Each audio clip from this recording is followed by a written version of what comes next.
My name's Meredith Shelley, or Mary. I am 54 years old. I live in Annandale in Townsville, and I am the widow of the late Sergeant Ken Joseph John Shelley. We sort of clicked from day one, I think.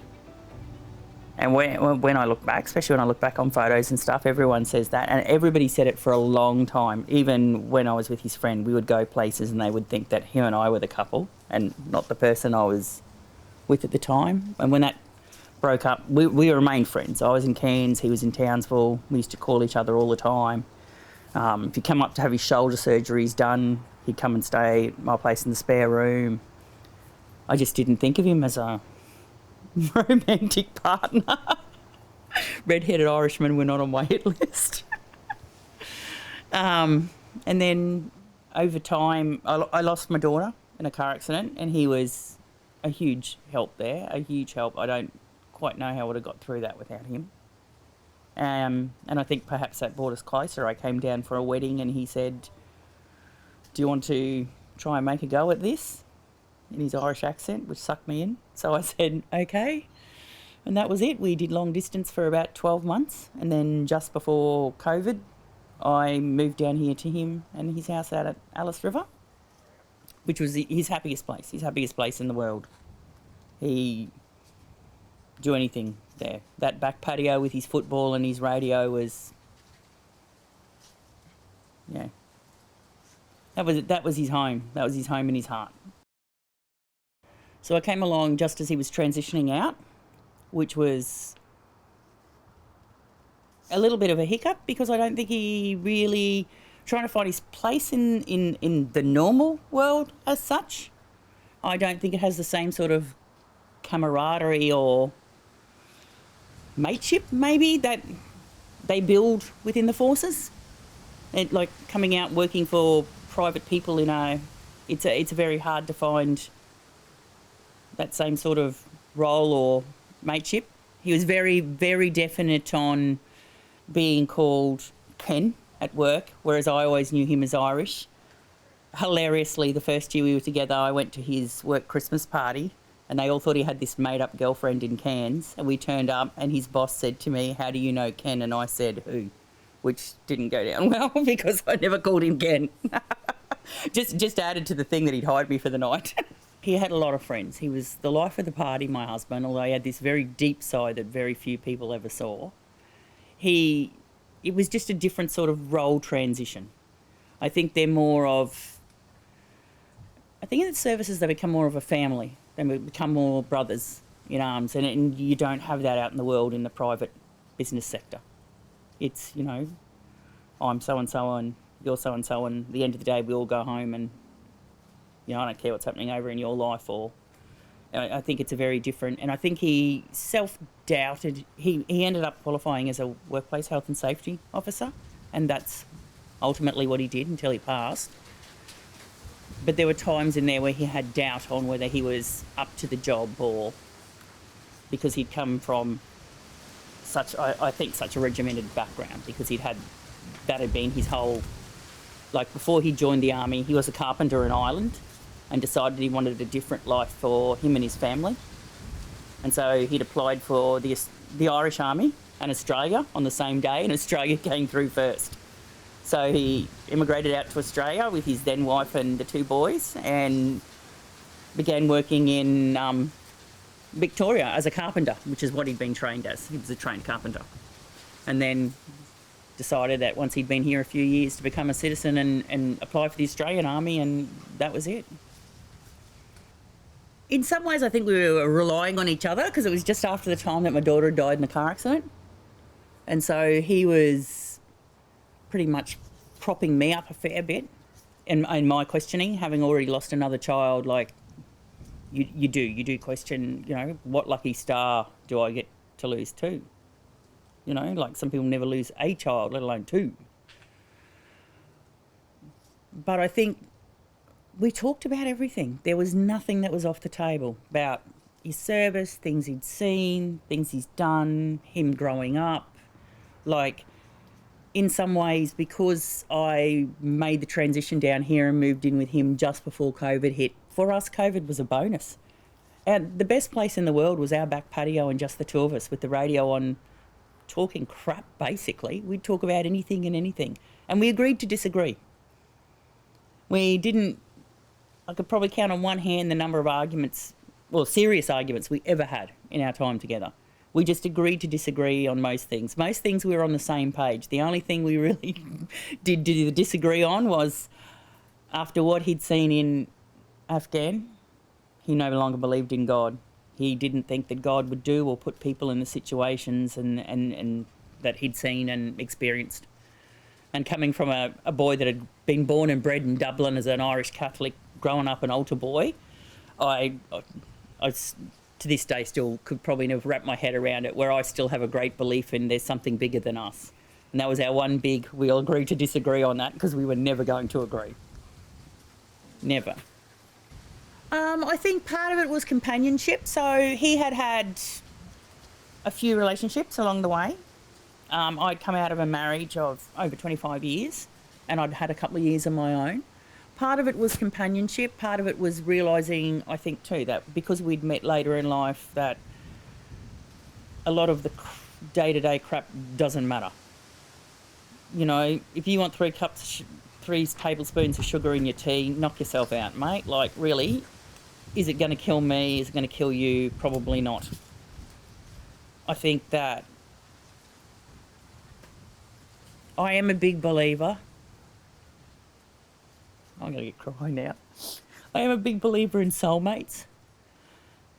And I do believe we were meant to be. Like I had in those couple of years a love that lasts a lifetime. And I will never, I don't think I would ever love again. I don't think I could get somebody as loyal and as honest. And I mean, not that he wasn't a pain in the arse sometimes. And he was a typical Irishman. He was tight as a fish's arsehole. Anything you wanted. Do we really need that love? Do you? We could go home and have dinner. What are we going to buy dinner out for? But he was my soulmate. He was my soulmate. And it was incredibly hard. So I had gone for a school reunion and he'd gone to feed the dog and actually knocked himself out, fallen over something, knocked himself out and cracked a rib in the November. And then he got a cough and he broke it again in the January. And then something happened and he broke the same rib again in the March. And that's when his doctor said, I think we better have a better look. And pretty much from the day he was diagnosed to the day he died, was 2 days short of a year. Like it wasn't, we'd had a couple of years where it was just us and everything was great and there were no children at home, there were no responsibilities, we were sorted in our professional lives. He was doing what he was doing, he was happy with that. I had my job, we had the house. Having been a previous carpenter, he was always making me birdhouses and bits and pieces for the garden. He built me a big chook pen and built me a big garden pen and we were happy raising the chickens and playing with the things and going into town once a week and having beers. And so he was diagnosed with lung cancer. I know one of the frustrating things for him and for me a lot too was the fact that although he was a smoker, the lung cancer he got is like skin cancer but inside on your lungs. It's had nothing to do with smoking. And I know that was a struggle for both of us at times, especially because we were in that pandemic thing. So if he had a hiccup or a mishap, they'd stick him in the COVID ward for 3 days and you couldn't go near him, and he hated it. He would dread going to the hospital if things started to go wrong for that reason, because they would segregate him in COVID ward. And he didn't have COVID. We all knew he didn't have COVID. But, and the fact that a lot of people used to say, oh yeah, but you know, you smoked. But the cancer wasn't from smoking. You know, like, you know, just to judge somebody because he'd smoked since he was 14 years old. He wasn't about to give up. So we, originally we tried the chemotherapy. He had one round and it wiped out his blood cells. And that was basically it. He ended up having all up, I think, 3 lumbar punctures. His blood went round the world. They didn't understand why it didn't come back and why he didn't respond. They think he was exposed to something. We don't know what. It was funny at the time because I told him that they were going to do a DNA and it had come back that he was English, and he was dead set against that. But so he did radiation, and that seemed to have worked for a while, and then the blood transfusion started, and the blood transfusions were eventually, I remember having a conversation at work one day with my boss and saying, you know, Elise, I think it's going to be the bloods that take him out, not the cancer. And that's his cancer prognosis for the type of cancer he had is probably 5 years, and he was gone before the year was up, and ultimately he hemorrhaged to death in front of me, and that was from the blood transfusions because the veins become weak. And by the time he died, he was on 2 transfusions a week. So we had some interesting times. We hadn't worried too much about getting married because we'd both been there before and didn't feel that a marriage piece of paper really made much difference, but made the decision that, yep, no, we were going to go ahead and got married. So we got married Easter Saturday, and then Easter Tuesday we were at the funeral parlour choosing his coffin and hardware. We went from wedding planning to funeral planning.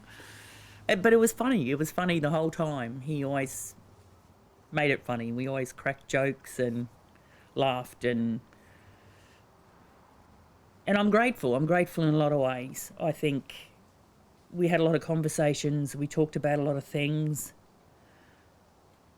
One of the conversations we had before he died was that he had no regrets. No regrets, that he had a great life and he'd seen a lot of things and done a lot of things, and he felt privileged. And at that moment, that's when I decided that's exactly what I wanted. That's exactly where I want to be when it's my turn. Exactly where I want to be. I want to be able to say that I've done the things I wanted to do, see the things I wanted to see. I just don't think anyone ever gets the loneliness, the shut-off point. So all of a sudden I went from working part-time and driving him to doctor's appointments and filling scripts, and, you know, we were lucky, we were blessed. We had good friends that lived in the property next to us that would come all the time and help out, or if I was at work and got delayed because I went to part-time, and I'm grateful for my work that they were like that. They'd come over and offer to get him a sandwich, but he'd never want to do anything unless I was home. It always had to be me. It had to be wifey. No, I'll wait till she gets home. I'll wait till she gets home. So it was very busy because I was trying to work, and we were managing all of this and the house and the yard and the animals, and I don't think, and having lost my dad at 16 and then having lost 2 of my children at 21 and again at 49, losing a partner is a different grief. It's a different grief. Like, and that's something a lot of people said to me, oh yeah, but you should, you know, like, you only lost your daughter a couple of years ago. Your husband and your daughter are 2 separate things. There are a whole different range of human emotions there. It's a whole different... My daughter grew under my heart. My husband grew all around it. It's a big difference. It's a big difference. And so overnight you go from everything to nothing. It's dead quiet. I was lost. I was lost for a very long time. A very long time. Really lost as to where I belong and when I went from here, and I suppose a lot of the why. You know, it's a lot of grief to bear, but you know, without that, I suppose I wouldn't have the place I am now. And the place I am now is I'm still with the same company that supported me then. Those boys moved me a couple of weeks with the moon boot and everything there. I love the people I work for there. They are my family. They've been with me every step of the way. Because a lot of your friends disappear. And it's very hard at where I sit, because I'm not one of the older widows, and everyone looks at the older widows and says, oh, you know, legacy of the older widows, blah, blah, blah. Or they look at the younger widows with children, but we're like these forgotten ones in the middle that are independent, that are working and paying our bills and doing our housework, and We're self-supporting, and so we're sort of like not recognised as much. I know I've been to legacy things where people have thought that I'm actually a legatee supporting a widow, and I've had to go, no, I'm the widow? Like, just because I don't fit the stereotype. It's a bit hard. I'm sort of like in that in-between range. But I mean, it allowed me to... I've been to Ireland, back to his family and where he grew up and all his stories, and I'm about to go again. What has legacy meant to me? So as he got sicker, my husband very much thought of the future.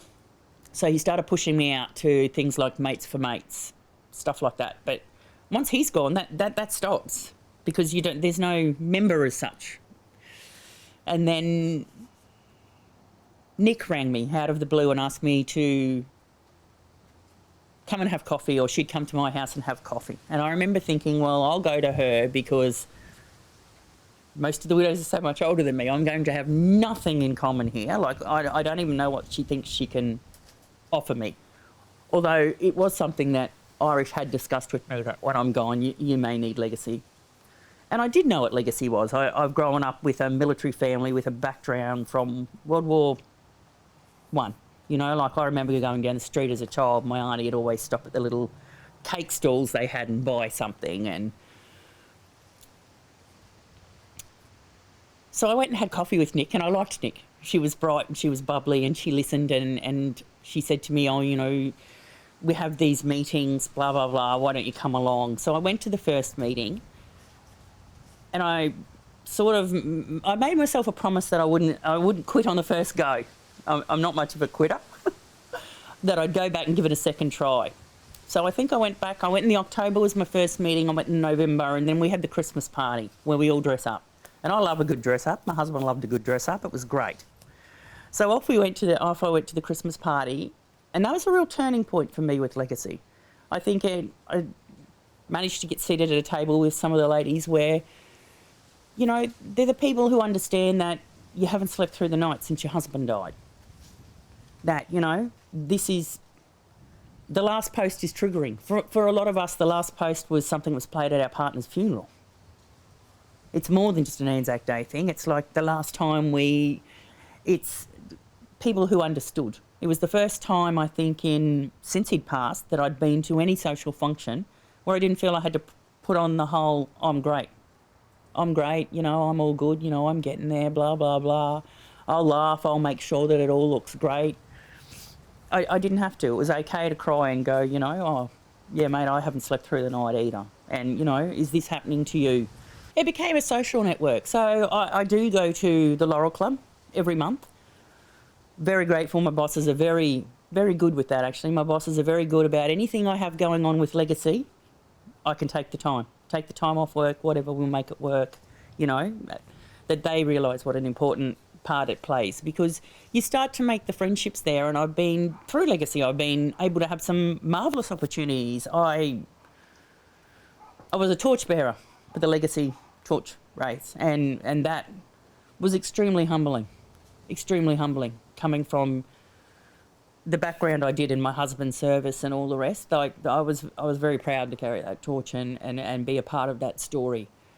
And, you know, we have various functions here through the years. I remember after he died, I had a lot of dramas with my commercial bank and trying to figure things out and where things were going, and I just couldn't seem to get the help I went. And it was because I went to a legacy thing that they had the girls from the military bank there, and my husband had a military bank. So before my husband died, because, you know, you're open to a new world that people don't understand when somebody's pre-dying, I suppose is the word, that, you know, about getting paperwork in order and things like that things that don't normally occur to people until it's already happened. So we'd gone to the military bank to open a barbecue account. My husband called his cremation account the barbecue account. And he'd said to the girls at military bank, we're here today to open this barbecue account for me to put money in. And the barbecue account was in my name, so that because they freeze assets, that, you know, we knew the money was there to pay for what needed to be done. And I remember walking into this legacy thing and one of the girls from the military bank going, "It's the barbecue lady." And to this day, look, I've changed all my banking to the military bank girls, and to this day, when they ring me up and they say you need to identify yourself on the phone, I always say, "Oh, code name, barbecue lady, barbecue lady." Because it is the joke between us. Because my husband would ring me up and say, "What's the barbecue account, love, so I can put some more money in there?" Because these poor girls, the day we went in there, thought we were organising some big barbecue celebration, which we were, but probably not quite the same way they thought it was going to happen. So, you know, I think along the way it's brought people into my life and it's given me opportunities to do things like the motorbike ride that I probably would have never done. Because I think it's hard when because I go to work and I work full time and I don't have children, so it's hard to go out and meet other adults and make those friendships. And I'm not in a situation where I'm living in any sort of assisted living or retirement home where there would be that base either.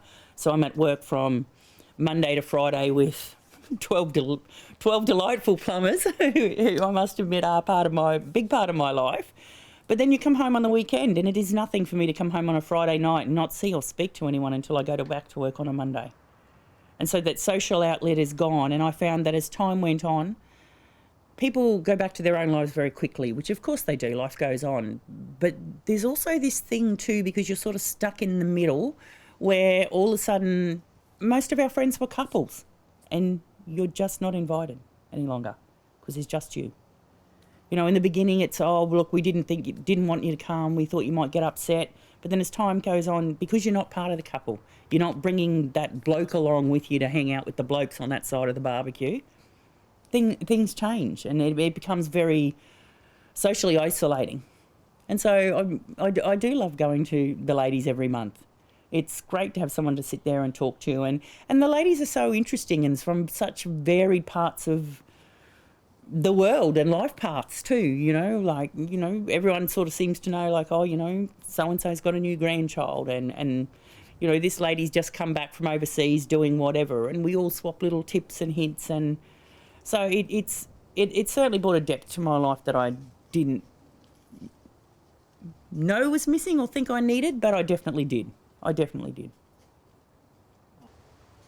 guess in some ways it is very daunting. It's very daunting. Like, I found it very daunting the first few times I went because I was easily one of the youngest ladies in the room. And you sort of think, what have I got in common? There's probably nothing. I think you have to scratch between the surface. I think sometimes I think it'd be great if they could have more things for us women in the middle who are working and whatever. But then I suppose that becomes down to a logistic thing that, you know, people want to hold events Monday to Friday and people work and have jobs, and I'm very aware that, you know, like, not everybody, like, I'm very lucky that, you know, One Touch Plumbing doesn't really mind if I take time off to go and do this stuff.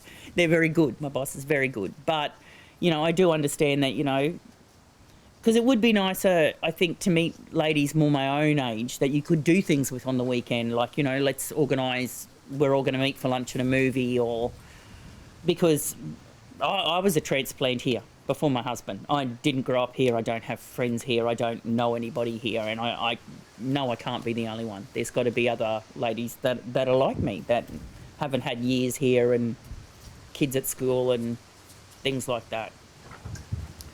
Sometimes I think that would make a difference, even if it was only something once every 2 months or something. You know, hey, we're all going to have a barbecue down at the Strand or something. You know, those that can come. That'd. So in some ways, I've been given a blessed life. It's opened doors to opportunities that I perhaps wouldn't have had, although I'd probably have my husband back in a heartbeat every day. 100%. Rather him than, you know. But then I sort of feel like the legacy I got left was, I want to live well. I want to live well for him. I want to live well for my daughter. You know, they had dreams and we had bucket lists, and I'm determined to cross those things off, even if it means jumping out of planes and fracturing your ankle.